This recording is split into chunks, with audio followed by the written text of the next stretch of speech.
नमस्कार किसान भाइयों। आज हम बात करेंगे एक ऐसे फल की जिसे हम ग्रीन गोल्ड कहते हैं, यानी कि कटहल। जैक फ्रूट इंग्लिश में कहा जाता है। क्या कटहल की खेती लाभकारी है? और सबसे बड़ा सवाल है कि क्या हिमाचल प्रदेश में इसका उत्पादन संभव है?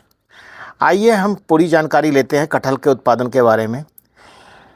कटहल दुनिया का सबसे बड़ा पेड़ पर लगने वाला फल है। जितने भी फलदार पौधे हैं उसमें सबसे ऊंची हाइट तक चला जाता है ये। कच्चा फल सब्जी के रूप में और पका फल मीठे फल के रूप में इसको उपयोग में लाया जाता है। आजकल कटहल के कई सारे प्रोडक्ट जैसे चिप्स हैं, अचार है, पल्प है और यहाँ तक कि वीगन मीट भी बनाया जाता है।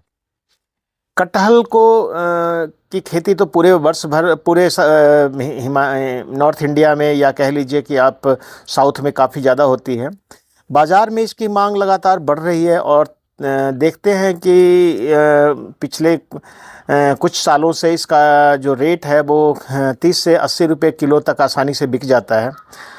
जलवायु की और मिट्टी की आवश्यकता की बात करें तो कटहल उष्ण और आर्द्र जलवायु का पौधा है। तापमान अगर कहें तो 25 से 35 डिग्री टेम्परेचर पर ये इसके पौधे लगाए जाते हैं, यानी कि जहाँ का टेम्परेचर, जहाँ पर बहुत ज़्यादा ठंड नहीं पड़ती है वहाँ पर ये अच्छा फलन देता है।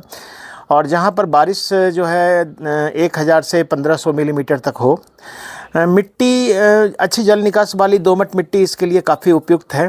नॉर्मली जल भराव से इसमें जड़ सड़न की समस्या हो सकती है, इसलिए खेत में पानी को रुकने नहीं देना चाहिए जहाँ पर भी, जिस भी बगीचे में आप इसको लगाएं।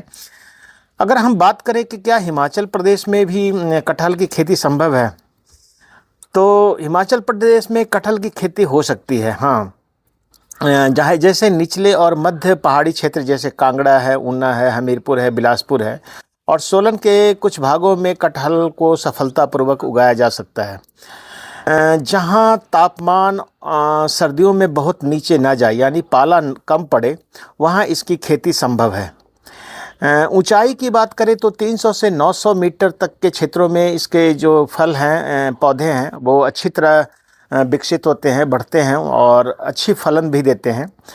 बहुत अधिक ठंड और पाला कटहल के लिए हानिकारक हो सकता है, इसलिए ऊंचे ठंडे इलाकों में इसको लगाने के लिए किसानों को नहीं कहा जाता है। पौधों से जब आप इसकी प्लांटेशन करें, इसकी मोस्टली जो इसके नर्सरी के पौध मिलते हैं, कई बार ग्राफ्टेड भी मिलते हैं और दूसरा अगर आप चाहें तो बीज के द्वारा भी लगा सकते हैं। तैयार पौधे की दूरी करीब करीब 8 बाई 8 मीटर या 10 बाई 10 मीटर की रखें, क्योंकि इसका पौधे का फैलाव बहुत ज़्यादा होता है। और गड्ढे का आकार जब इसकी रोपाई करें तो उससे पहले आप ध्यान रखें कि इसके गड्ढे जो बनाएं वो 1 metre by 1 metre by 1 metre का गड्ढा ज़रूर बनाएं और प्रत्येक गड्ढे में 20 से 25 किलो सड़ी हुई गोबर की खाद ज़रूर डालें। गोबर की खाद बिल्कुल सड़ी हुई होनी चाहिए। आप वर्मी कंपोस्ट भी डाल सकते हैं 10 से 12 किलोग्राम। गर्मियों में 15 से 20 दिन के अंतर पर इसकी जो है सिंचाई करने की आवश्यकता पड़ती है। इसके अगर छटाई की बात करें तो रोगग्रस्त अगर कोई तना शाखा है तो उसे काट देना चाहिए। साल में 2 बार नाइट्रोजन, फास्फोरस और पोटास प्लस जैविक खाद इसमें ज़रूर डालें। 3 से 4 साल बाद इसमें अमूमन देखा गया है कि लगाने के बाद अगर अच्छी ग्रोथ है तो फल आना शुरू हो जाता है और एक पौधे पर 80 से 100 फल ये दे सकता है। फल का आकार डिफरेंट टाइप का हो सकता है।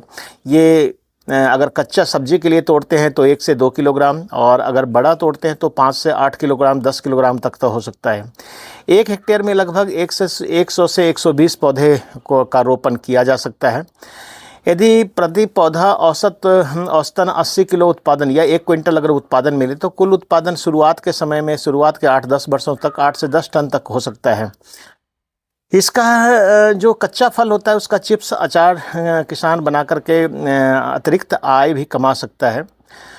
तो दोस्तों, आपने कटहल के बारे में, चूँकि यह हिमाचल प्रदेश की उतनी महत्वपूर्ण फसल नहीं है लेकिन निचले क्षेत्रों में इसको उगाया जा सकता है। जहाँ सही जलवायु और प्रबंधन अगर सही तरीके से किया जाए तो हिमाचल के निचले क्षेत्रों में कटहल की खेती बिल्कुल संभव है और लाभकारी भी है। अगर आप दीर्घकालिक और कम देखभाल वाली फल खेती करना चाहते हैं तो कटहल एक बेहतरीन विकल्प हो सकता है। और कटहल की लकड़ी भी जो है, इसकी लकड़ी का भी टिम्बर जैसे कह सकते हैं कि फर्नीचर वगैरह बनाने में काम आता है। काफ़ी अच्छी इसकी लकड़ी होती है, तो दोनों पर्पज़ से ये बढ़िया है। दोस्तों, अगर वीडियो पसंद आया हो तो लाइक करें, शेयर करें और खेती से जुड़ी और जानकारी के लिए हमारे चैनल को सब्सक्राइब अवश्य करें। धन्यवाद।